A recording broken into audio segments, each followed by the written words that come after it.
sit down. It was 15 years ago this very morning, on the 6th day of November, that someone very sweet and gentle, silent, a shy little, quiet little widow, arrived at 7 Edgewater Drive for the very first time. The season was autumn because I had been breaking dead leaves over the rose bushes to protect them from the frost. When I heard the footsteps on the gravel, light and quick and delicate, footsteps like spring coming in the middle of autumn, I looked up and sure enough, there spring was. A little person so thin that the light shone through as if she were made of the silk of a white parasol. Why did you laugh? Why did you laugh like that? Well, it sounded like the first paragraph of a woman's magazine story. What a cutting remark. I didn't mean it that way. I just... What other way could you mean it? Well, Amelia, you know how I am. I've always been a little embarrassed by sentiment, haven't I? Yes, frightened by anything that betrays some feeling. Well, people who don't know you well, nearly all people we know, would be astounded to hear you, Cornelia Scott, the grave and dignified lady, expressing herself in such a lyrical manner. People who don't know me well are everybody. Yes, I think even you. Cornelia, you must admit that sentiment isn't like you. Well, there's nothing like me but silence. Am I sentenced to silence for a lifetime? It's just not like you. Not like me, not like me. What do you know what is like me or not like me? You may deny it as much as you please, Cornelia, but it is completely evident to me that you are completely unstrung over your anxieties over the Confederate daughter's election. Another thinly veiled insult. Oh, Cornelia, please. Oh, Cornelia, please. If I've said anything wrong, I'm sorry. I beg your pardon. I offer my very humble apologies. I don't want apologies from you. Thank you for the roses. I don't want thanks from you either. All I want is a little return of affection. Not much, but sometimes a little. Yeah, you have that always. And one more thing. Well, a little outspokenness, too. Outspokenness? Yes, outspokenness. It's not too much to ask from such a proud young lady. I am not proud and I am not young. Sit down. Is that an order? I don't give orders to you. I make requests. Sometimes the requests of an employer are hard to distinguish from an order. Please turn off the Victrola.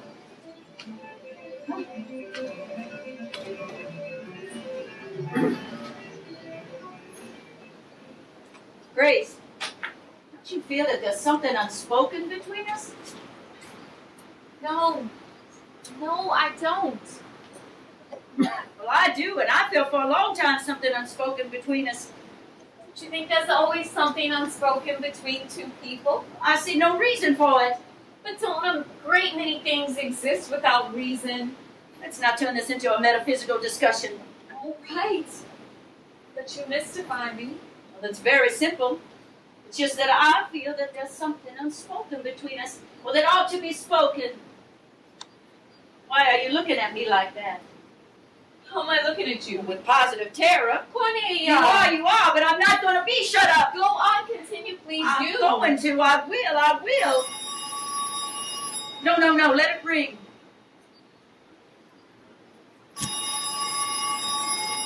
Take it off the hook. Just let me... Off the hook, I told you.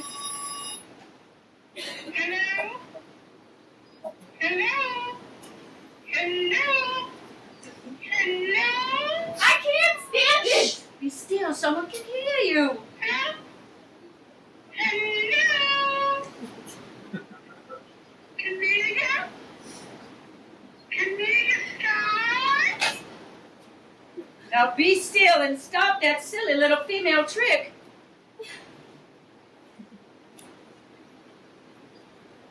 You say there's something unspoken, and maybe there is. I don't know. But I do know some things are better left unspoken. Also, I know that when a silence between two people has gone on for a long time, it's like a wall that's impenetrable between them. Maybe between us there is such a wall. One that's impenetrable. I don't know. Or maybe you can break it. I know I can't. I can't even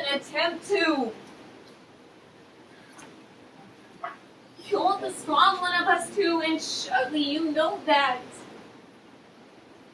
Both of us have turned gray, but not the same kind of gray. In this dressing gown, you look like the Emperor Tiberius in his imperial toga. Your hair and your eyes are both the color of iron. Iron gray, invincible looking.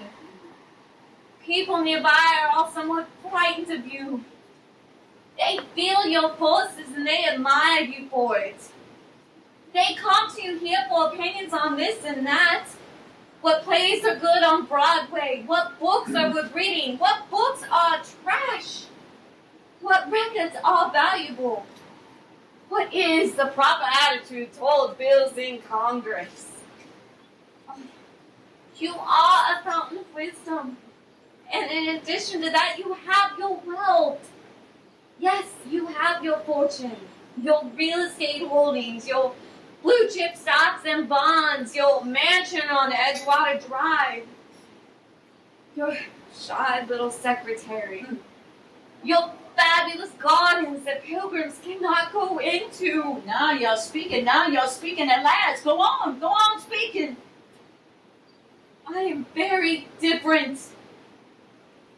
Also turning gray. But my gray is different. Not iron like yours, Cornelia, but gray, yes, gray. The color of a cobweb. The color of something white getting soiled. The gray of something forgotten. And that being the case, that being the difference between our two kinds of gray, yours and mine, you mustn't expect me to give bold answers to questions and make the house shake with silence. To speak out things 15 years unspoken. How long a time can build a silence, a wall that nothing less than dynamite can break through, and I'm not strong enough. I'm You're not bold speaking enough, into the phone.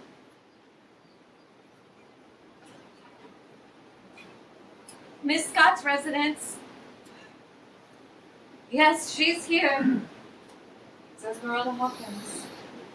What is it, Esmeralda? Well, what are you saying? Is the room full of women? There's a babble of voices. What are you trying to tell me? Well, have they held the election already? What? What? What? Oh, this is maddening. I can't hear a word that you're saying.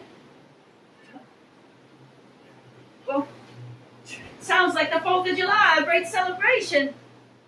Well, try once more with your mouth closer to the phone. What? What?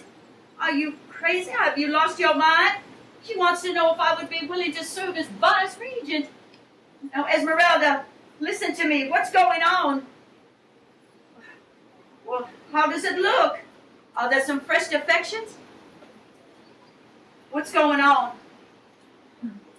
Now, Esmeralda, louder! Speak louder! And cup your mouth to the phone in case they're eavesdropping. Well, who asked if I would accept the vice regency, did? Oh, Mrs. Colby, of course, that treacherous witch. Oh. All right, Esmeralda, listen. I will accept no office except the highest. Do you understand that? I will accept no office except... Esmeralda?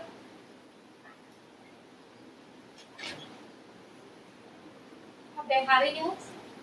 What? No. There's a 5-minute recess before the election. Things not going well? Would I be willing to accept the vice regency, she asked. And for some reason, they don't elect you regent. Well, then she hung up the phone, and as if somebody had snatched it or the house had caught fire. Well, you shouted, so I think she must have been frightened. Oh, whom can you trust in this world? Whom can you ever rely on? Can't be excused now. No! Stay here. If that's just a request. That's an order. When you first came to this house, you know I didn't expect you. Honey, but you invited me here. We hardly knew each other. We met the summer before when Ruff was living. Yes, we met at Swanee where he was a summer instructor. He was already ill. I thought, what a pity that this delicate and lovely girl hasn't found someone that she could lean on, someone who could protect her.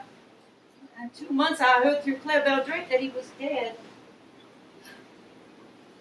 You wrote me such a sweet letter saying how lonely you were since the loss of your mother, and urging me to rest here until the shock was over. You seemed to understand how badly I needed to withdraw from old associations for a while. I hesitated to come. I didn't until you wrote me the second letter. After I received yours, and well, you wanted urgent. I wanted to be quite sure I was really wanted. I only came intending to stay for a few weeks. I was so afraid I would outstay my welcome. Blind of you not to see how desperately I wanted to keep you here But forever. I did see that you wanted to keep me here. Yes? Yes, she's here. Cornelia Scott speaking. Oh, it's you, Esmeralda. Well, how did it come out? I don't believe you. I simply don't believe you. Mrs. Hornsby elected. Well, there's a dark horse for you. Less than a year in the chapter. Did you nominate me? Well, I see. Well, I thought I told you to withdraw my name if... No, don't explain. Well, it doesn't matter. Well, I have too much already. Well, you know, I'm going into the Daughters of the Baron of Runnymede. Well, yes, it's been established. I have a direct line to the Earl. No, it's been straightened out. A clear line is established. Oh, well, of course, I'm also eligible for the Colonial Dames and the Huguenot Society, and with all my other activities and so forth. Well, I couldn't have possibly have taken it on if they wanted. Well, of course, I'm going to resign from the local chapter. Well, yes, I am. My secretary's sitting right here by me with her pencil and her notebook. I'm going to dictate a letter, a resignation to the local chapter the moment that I hang up from this conversation. No, I'm not mad. I'm not outraged. Well, I'm just a little amused. Mrs. Hornsby. Well, nothing succeeds like mediocrity, does it? Well, thank you and goodbye, Esmeralda. Notebook and pencil. Yes, notebook and pencil. I have a letter to dictate.